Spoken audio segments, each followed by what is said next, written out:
Los principios de UNIDROIT para los contratos comerciales internacionales representan una nueva aproximación al derecho de los negocios internacionales y son un intento para remediar muchas de las deficiencias surgidas del derecho aplicable a tales negocios. No están concebidos como una forma de modelo de cláusulas contractuales para ningún tipo de convenio en particular, ni constituyen una forma de convención internacional de ley uniforme para los contratos internacionales. Derivan su valor solamente de su fuerza persuasiva. Los principios son un intento para enunciar reglas que son comunes a la mayoría de sistemas legales existentes y al mismo tiempo adoptar soluciones que mejor se adapten a las necesidades del tráfico internacional.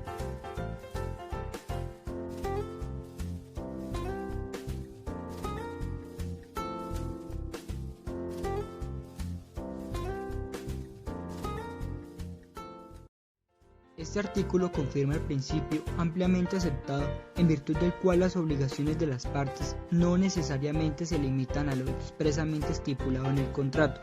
Estas reglas pueden ayudar a determinar el contenido preciso del contrato y por lo tanto a establecer los términos contractuales que deben considerarse implícitos. Estas son las fuentes de las obligaciones implícitas. Las obligaciones implícitas pueden derivarse, por ejemplo, de prácticas comerciales establecidas entre ellas o por los usos del comercio internacional.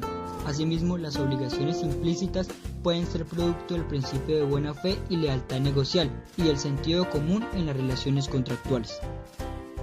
Un contrato no debe ser visto simplemente como el punto de encuentro de intereses contrapuestos, sino en cierta medida como un proyecto común en el que cada parte debe cooperar. La obligación de cooperación entre las partes, por supuesto, debe circunscribirse a ciertos límites, es decir, la obligación de cooperar solo existe en la medida en que puede esperarse razonablemente que permita el cumplimiento de la otra parte, sin alterar la distribución de las obligaciones del contrato. El grado de diligencia que se exige a una parte en el cumplimiento de una determinada obligación varía considerablemente de acuerdo a la naturaleza de la obligación. Algunas veces, una de las partes está obligada únicamente a emplear su mejor diligencia. En otros casos, sin embargo, la obligación es más onerosa, pues se garantiza la obtención de un resultado específico. Por ejemplo, puede considerarse que una compañía que arregla máquinas descompuestas asume una obligación de emplear los mejores esfuerzos en lo que respecta a la calidad de la reparación en general, y una obligación de resultado en lo que se refiere a la reposición de ciertas piezas. Determinación del tipo de obligación. La manera en que una obligación ha sido descrita en un contrato puede ser de gran ayuda para determinar si las partes tuvieron el propósito de crear una obligación de emplear los mejores esfuerzos o de lograr un resultado específico.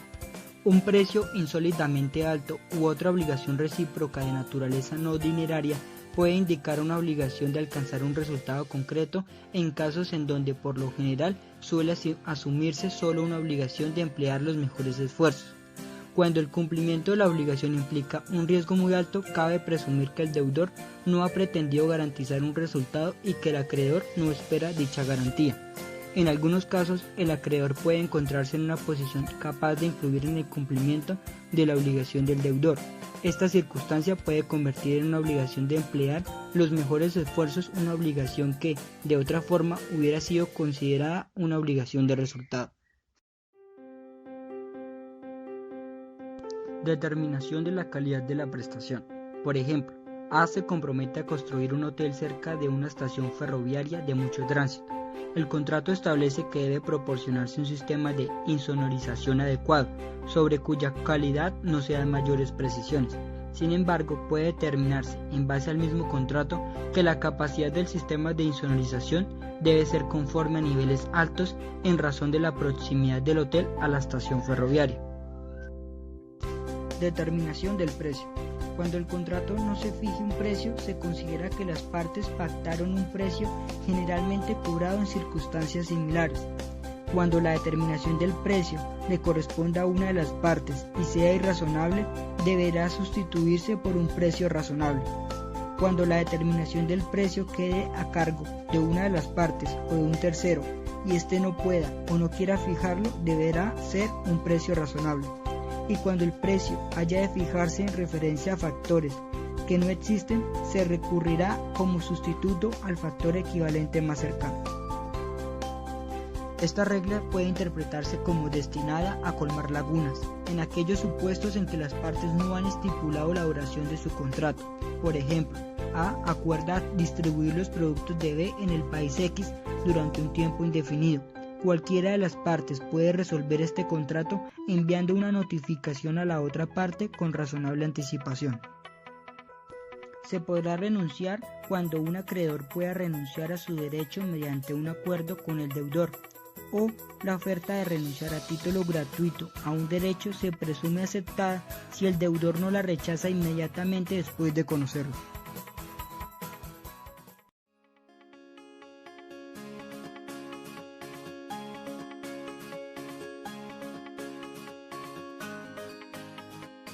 Las partes pueden celebrar un contrato en el que la identidad del tercero no sea conocida al momento de la celebración del contrato, siempre que se establezca un mecanismo para conocer su identidad al momento de la ejecución del contrato.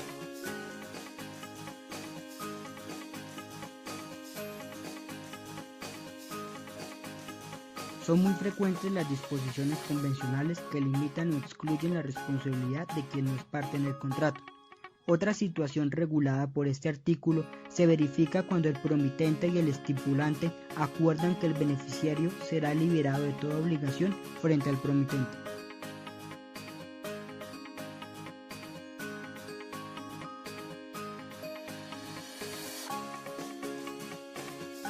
Un ejemplo de excepciones es el siguiente. La sociedad A suscribe una póliza de seguros con la compañía aseguradora B, cuyo objeto es cubrir de A los actos de empleados deshonestos. La póliza de seguros establece que B indemnizará en su totalidad a los clientes que sufrieren daños por los empleados de A y que solo indemnizará a A si A no ha sido negligente en la selección o supervisión de sus empleados. Claramente, bajo los términos de este contrato, B goza de medios de defensa contra A que no podrá oponer contra los clientes.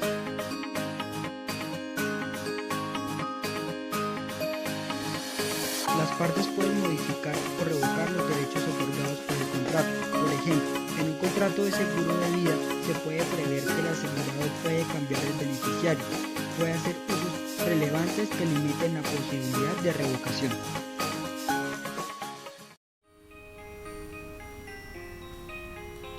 Aunque el tercero generalmente está agradecido de recibir el derecho que las partes le han otorgado, no se le puede forzar a aceptarlo. Ejemplo, C es un subcontratista, puede no desear que le cubra el seguro del constructor principal porque él ya tiene un seguro y sabe que tendría dificultades si existen dos aseguradoras cubriendo el mismo riesgo. C tiene derecho a renunciar. Las condiciones regidas por los principios abarcan tanto las que versan sobre la existencia misma de un contrato como las que determinan las obligaciones derivadas del mismo. Una condición puede referirse a un conjunto de eventos, incluyendo eventos naturales o actos de terceros. En consecuencia, la aplicación de los principios en algunos casos puede imponer deberes aún en ausencia de un contrato.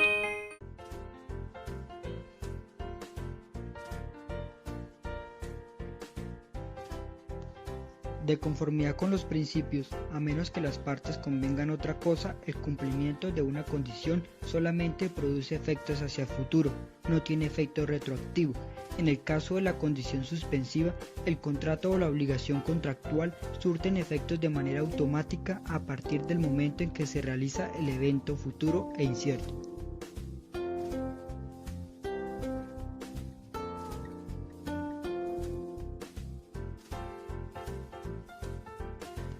Este artículo no obliga a una de las partes a emplear todos los esfuerzos razonables para que cumpla la condición.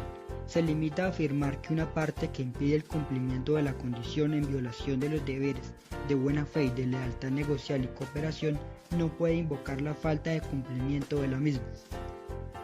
Obligación de preservar los derechos. Por ejemplo, un contrato de compraventa de acciones celebrado entre el vendedor A y el comprador B establece que la operación solamente se perfeccionará si para la fecha del cierre se han cumplido todas las condiciones, incluyendo la que prevé que B haya obtenido de sus bancos el crédito necesario. A está obligado a limitar su actividad a la gestión de los negocios corrientes y B. Contrae una obligación de confidencialidad respecto de toda la información relacionada con la sociedad a la que ha tenido acceso durante el curso de las negociaciones. Cuando un contrato sujeto a una condición resolutoria deja de tener efectos como resultado del cumplimiento de dicha condición, las partes habrían ya cumplido total o parcialmente sus obligaciones derivadas del contrato. De conformidad con los principios, las partes tienen la libertad de acordar que la condición resolutoria tenga efecto retroactivo. En todos los contratos es importante establecer lo relacionado con su cumplimiento en general. Por este motivo, este artículo hace énfasis en que el cumplimiento se configurará cuando en el momento de la celebración del contrato el cumplimiento es fijado o es determinable por el mismo contrato. Si se puede dentro del tiempo mencionado en el mismo contrato, a menos que las circunstancias indiquen que a la otra parte le corresponde elegir el momento del cumplimiento y en un plazo razonable después de la celebración del contrato.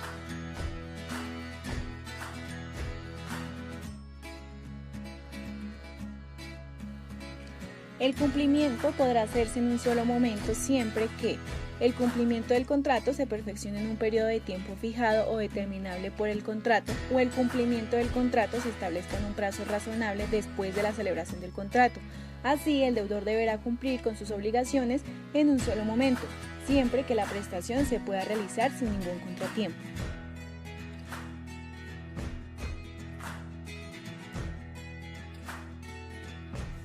En el contrato también se podrá realizar un cumplimiento parcial, el cual se origina cuando el acreedor rechace una oferta de un cumplimiento parcial efectuada al vencimiento de la obligación, esté o no acompañada dicha oferta una garantía relativa al cumplimiento del resto de la obligación, o cuando los gastos adicionales generados al acreedor por parte del deudor como consecuencia del cumplimiento parcial sean asumidos por el deudor sin perjuicio de cualquier otra solución para el acreedor. También dentro del cumplimiento de los contratos se presenta la secuencia en el cumplimiento, la cual se hace presente cuando la naturaleza de las prestaciones permitan que las mismas se puedan efectuar por las partes de manera simultánea, a menos de que por alguna razón válida no puedan llevarse a cabo, y cuando la naturaleza de la prestación de solo una de las partes amerite un periodo de tiempo. Se podría presentar también un cumplimiento anticipado, el cual se configurará cuando el acreedor rechaza el cumplimiento anticipado de la obligación, a menos que carezca de interés legítimo para hacerlo. Si la aceptación por una parte de un cumplimiento anticipado no afecta el plazo para el cumplimiento de sus propias obligaciones, o cuando los gastos adicionales causados al acreedor por el cumplimiento anticipado sean soportados por el deudor.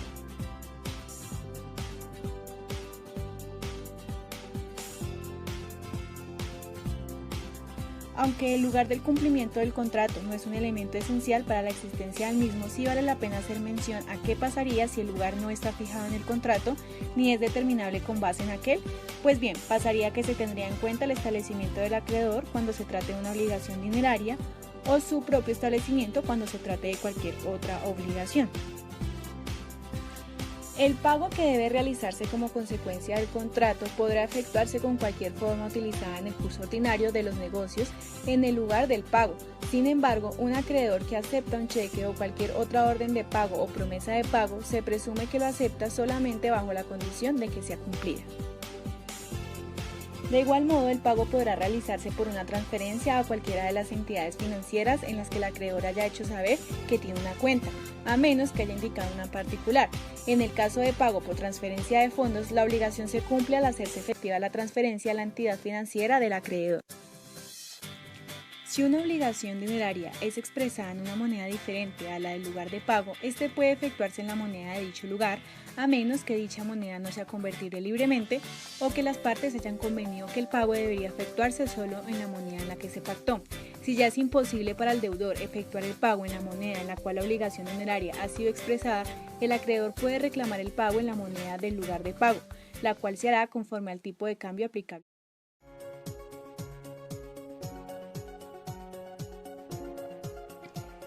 Es importante precisar que si en el contrato no se hace mención a una moneda en particular, el pago debe efectuarse en la moneda del lugar donde se realizará el pago.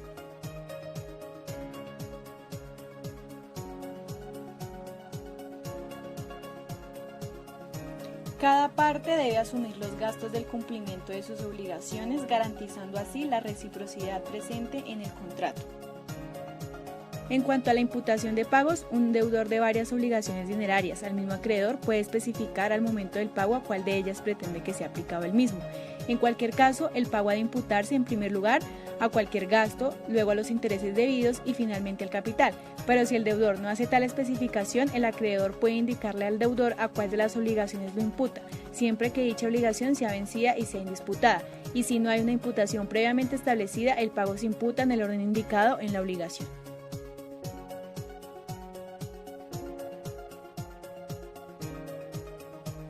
Es importante precisar que lo dicho anteriormente se aplica con las adaptaciones del caso a la imputación del pago de obligaciones que no sean dinerarias, porque las mismas cuentan con otros medios para hacerse exigibles.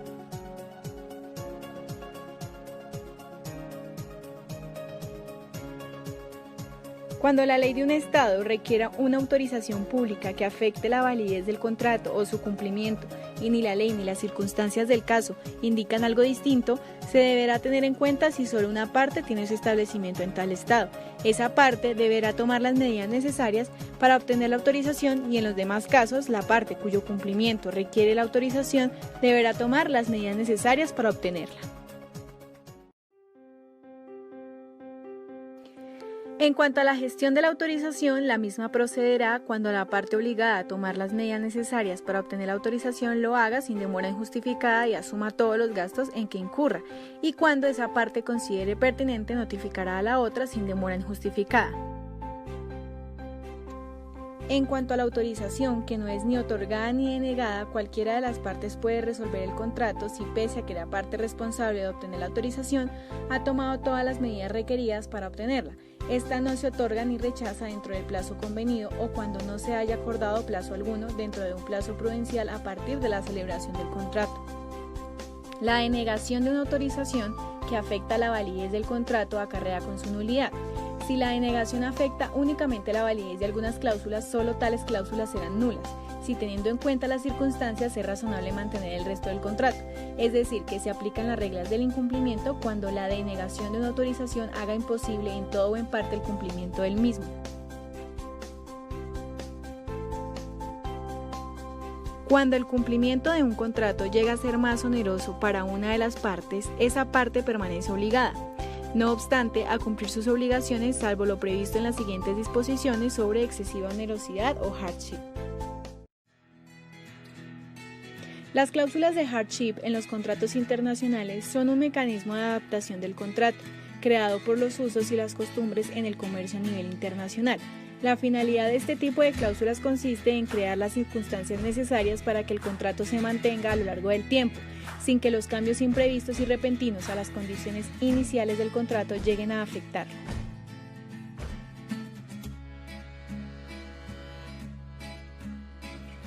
Así entonces, la aplicación de este tipo de cláusulas busca la renegociación del contrato aun cuando éste se encuentre en etapa de ejecución. Es decir, cuando haya una excesiva onerosidad, las partes podrán reclamar la renegociación del contrato y si agotado esto dentro de un tiempo prudencial no se logra llegar a un acuerdo, cualquiera de las partes puede acudir ante un tribunal, quien determinará si existe o no excesiva onerosidad o hardship.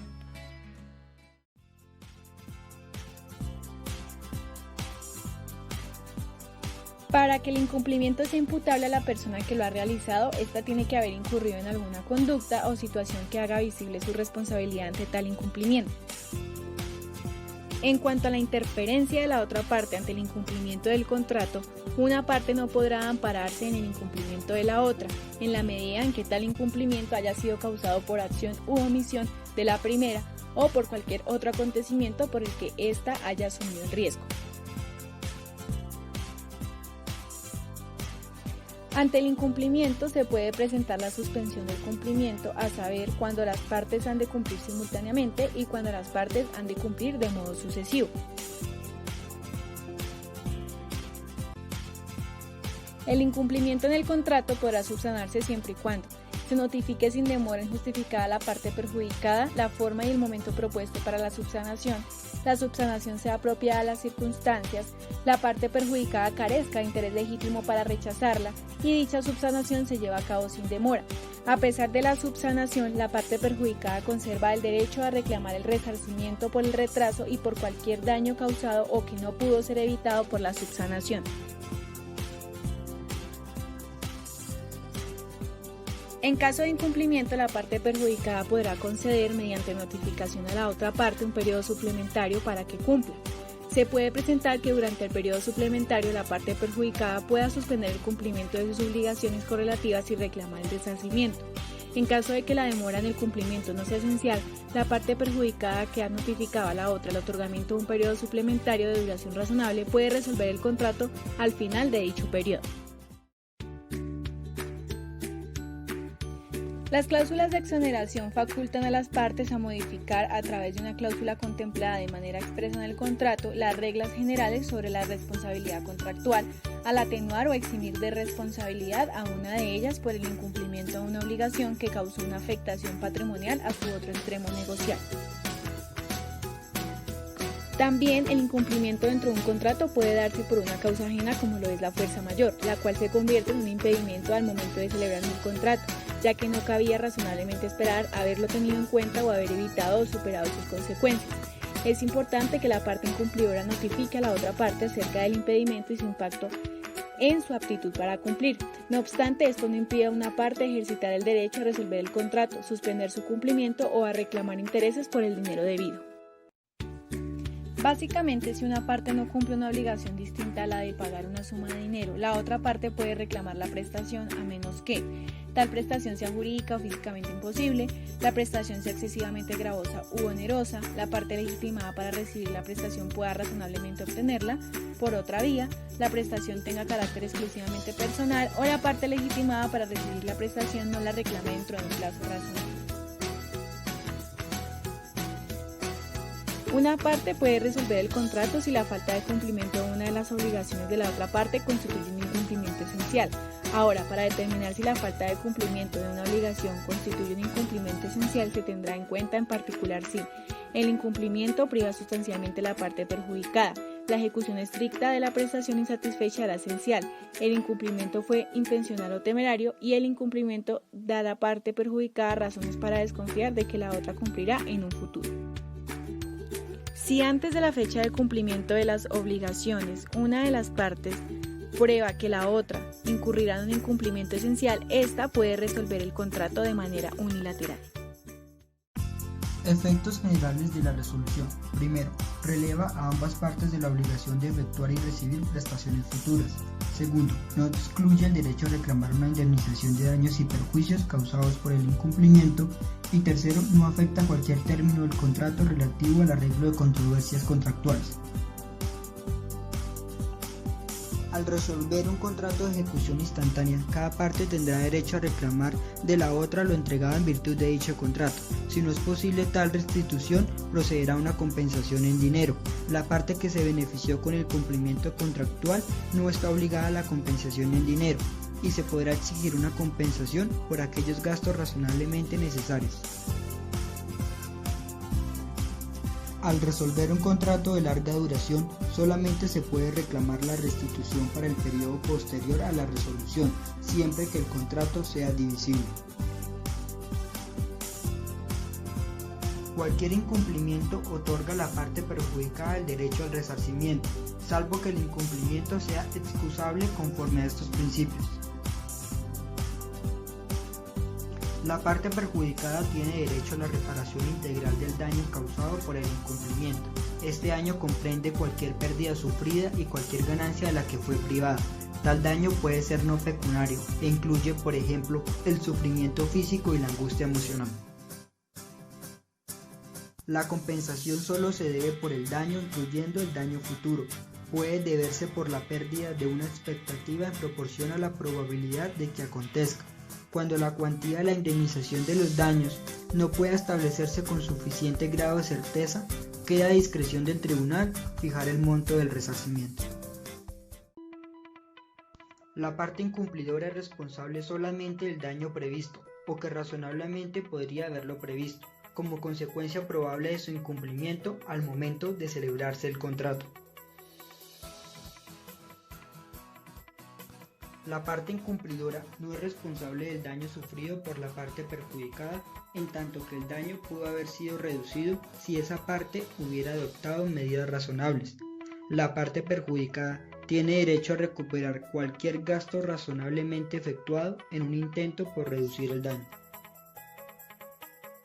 El resarcimiento ha de pagarse en una suma global, no obstante puede pagarse a plazos cuando la naturaleza del daño lo haga apropiado. El resarcimiento pagadero a plazos podrá ser indexado. El resarcimiento ha de fijarse según sea más apropiado, bien en la moneda en la cual la obligación dineraria fue expresada o aquella en la cual el perjuicio fue sufrido.